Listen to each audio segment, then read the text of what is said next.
Hi, my name is Alfred Odiato, and my topic will be on multiple sclerosis. Let's get started. What is multiple sclerosis? It is a demyelinating disease that harms the central nervous system, which includes the brain and spinal cord. Excuse me. Myelin surrounds the axon of a neuron. The myelin helps an action potential or signal travel across the body of the neuron. Myelin is created by oligodendrocytes. And as you can see on the side of the diagram, you have a normal axon and also a multiple sclerosis damaged axon. Next, we have basically multiple sclerosis is a chronic and progressive autoimmune disorder. And autoimmune's definition is basically the body attacking itself.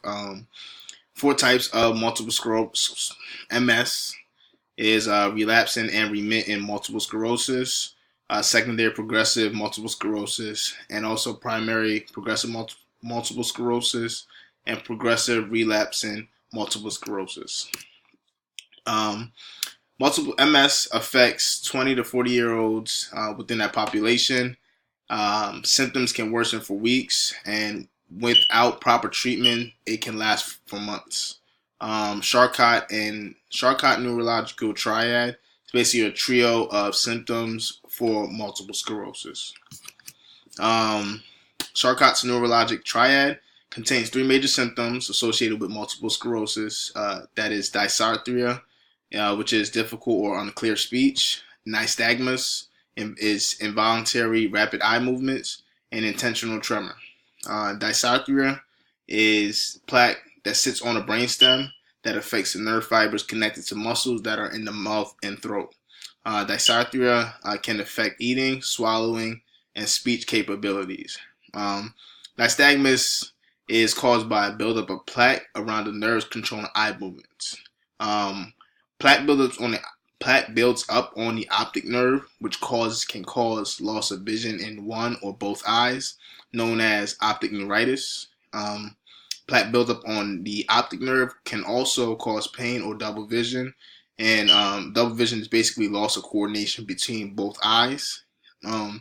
Intentional tremor or intention tremor is plaque that builds up on the motor pathways within the spinal cord, which can affect signals between the spine and skeletal muscle. Now that's basically the neuromuscular pathway. This can affect muscle weakness, muscle spasms, tremors, and ataxia. And ataxia is basically loss of balance and coordination. First form of multiple sclerosis is relapsing and remitting MS, known as RRMS, and usually starts within the age range of 20s or 30s.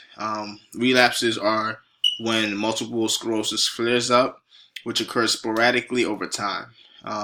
After each attack, there is a period of recovery called remission, where the disease does not flare up and exists with few or less symptoms. Remission can last for weeks, months, or even longer, and also symptoms will vary per patient. So everybody is different, so everybody's severity will be different.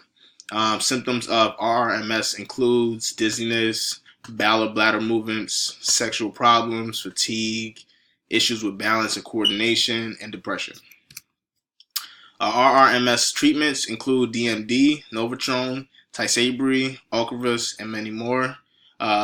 Physical therapy and also occupational therapy are also good treatments, and healthy habits and lifestyles to maintain that will also help with treatments for MS.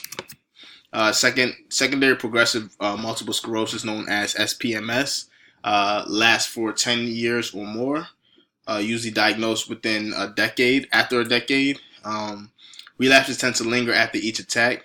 Basically, the recovery period would not be 100% successful, which results in deterioration of the central nervous system.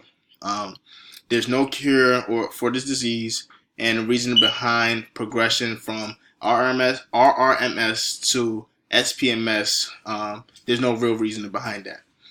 Symptoms include increased muscular weakness and trouble with coordination, bowel and bladder problems, fatigue, depression, and issues with thinking. SPMS treatments include mitoxantrone and novatrone. Side effects include heart problems and leukemia, um, which means the dosage must be limited and also only used for rapid severity of the disease. PPMS, known as primary progressive multiple sclerosis, mainly affects the nerves in the spinal cord. Unlike other types of multiple sclerosis, there are no relapses or remissions. Primary progressive multiple sclerosis gets worse as time progresses. So as you see on the right, we have time on the horizontal axis and increasing disability on the vertical axis, and there's a linear relationship between both. So as time progresses, so does the disability. PPMS symptoms include gait abnormalities, weak or stiff legs, trouble with balance, trouble with speech or swallowing, vision problems, fatigue and pain, and also bladder and bowel issues. Treatments for PPMS include DMDs or steroids that calm inflammation and reduce relapse frequency. Goal for treatment is to manage symptoms and making day-to-day activity or living easier. Maintaining healthy nutrition and exercise also will help treat PPMS. PRMS, known as progressive relapse in multiple sclerosis, basically there's no guarantee of a full recovery after relapse, and about 5% of people with multiple sclerosis are affected. Symptoms may include sensitivity to heat, dizziness, sexual problems, weakness and fatigue, depression, problems with balance and coordination. PRMS treatments include DMDs, Novatrone, Tysabri, Ocrevus, and many others. Also, the antidepressants, pain relievers, and medications to reduce fatigue. Diagnosis of multiple sclerosis can be diagnosed through an MRI, cerebrospinal fluid, and visual evoked potential. The MRI shows multiple system lesions called white matter plaques, and these areas tend to carry a lot of myelin, so they're able to determine whether or not somebody has multiple sclerosis. Also, the testing of cerebrospinal fluid can show high levels of antibodies, which indicates an autoimmune process taking place. The visual evoked potential measures visual response to visual stimuli. Treatments of multiple sclerosis in general. There's no cure that has been discovered. For the relapse in multiple sclerosis, there are medications that will help the relapses occur less frequently. Types of medications for MS will be cyclophosphamide, intravenous immunoglobulin, and corticosteroids. Plasmapheresis is basically when the plasma is separated from blood, and the antibodies associated with the autoimmune disease is filtered out of the blood and of the plasma, and the filtered out plasma is put back into the blood. Immunosuppressants are used for chronic MS, and it can block T cells from entering the brain, and that is basically the origin of multiple sclerosis. So if immunosuppressants block T cells, that means it either can prevent or treat or maintain MS. Case study and risk stratification. Our client right here is Paul Smith. He is a 29-year-old man diagnosed with MS, specifically PRMS. Paul is currently taking Novatrone, used to reduce his relapse frequency. His mother was diagnosed with MS, and Paul never smoked cigarettes. He remains active 3 out of 7 days of the week. His BMI is 26, and also his blood pressure is 122/88. His LDL levels are 110, and his HDL levels are 65. His goal is to improve day-to-day activity and lessen the symptoms of multiple sclerosis. Age is a risk factor because patients with MS usually start from 20s and range up to about 40, so he's within that age range. Family history: his mother has been diagnosed with multiple sclerosis. He's not a smoker.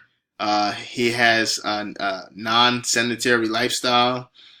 He is not obese. He has no hypertension. dyslipidemia, or prediabetes. Exercise testing usually is supposed to last for time. The test is a time 10-meter walking test, sit and reach test, sit to stand test, and also a physician should be present during testing.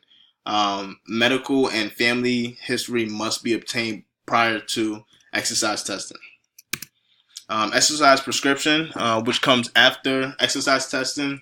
First is the cardiovascular exercise prescription. Frequency should be 3 times per week.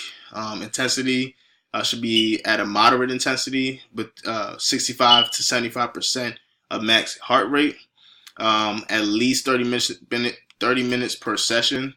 Cardiovascular fitness, example given, is basically a brisk walk on treadmill, the elliptical, and bike ergometer. The rate of perceived exertion scale should stay between 11 and 14. Exercise prescription strength training frequency should be basically in between the cardiovascular exercise days, basically 2 days per week. Intensity should be 65 to 75% of max heart rate, at least 30 minutes per session. Resistance exercise, including squats with the appropriate weight, bicep curls, and also core exercises. Before doing any strength training, this should be approved by a physician, and in order to be able to perform these exercises. Recommendations will be to stay hydrated during exercise. Do not exercise in high temperatures, so exercise in a cool environment. If you're going to go outside, try to keep it before 10 a.m. and after 2 p.m. because that's the peak of when temperature gets hot. Modify the workout to the severity of the condition. Basically, depending on how severe your condition is how the exercise prescription should be prescribed. And references are Medscape. And again, this is multiple sclerosis, and my name is Alfredo Riatu, and I'm out.